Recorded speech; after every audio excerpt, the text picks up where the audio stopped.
достар, сізбен болған мен БК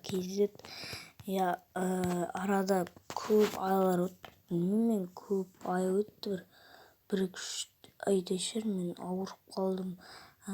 Қол тимей жүрді, сабақта болдым. Бүгін мен сіздерге қалай зарядка жайып бітуді үйретемін, қалай зарядка жайып біту керек. Қазір бірінші біз телефонға кіреміз. Телефонға кіргеннен кейін осы былай жазамыз. 9900 осылай жазамыз. Атталыңыздар. Осы видеоға лайк басып кетейік.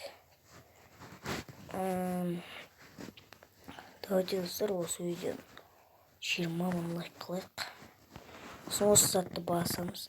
Сосын бізде енді зарядка жайып бітетін болады. Сосын бізде әрине бәріңіз білетін шығарсыздар. Міне осылай или бұлай тұрмай, осылай тұру керек. Осылай да соттың өзіне жетеді.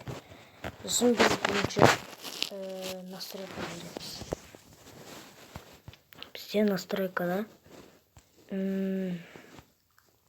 қазір дисплейға кіреміз. Сосын тайм аут экрана деп тұр. Біз бұны 30 минут немесе 10 минутқа қоймаймыз, 2 минут қоямыз. Өйткені бұл 30 минут тұрса, сотқа сүнбей, ол зарядка бізде тез бітеді.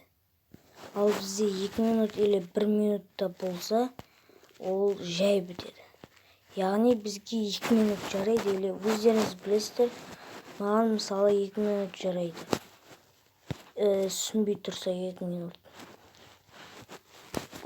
Сосын біз шығамыз. Ал бізде осындай шағын ғана видео болды. Білем, өте шағын. Зато сіздердің зарядкаларыңыз жай бітетін болады. Ал сіздермен болған мен БК сау болыңыздар.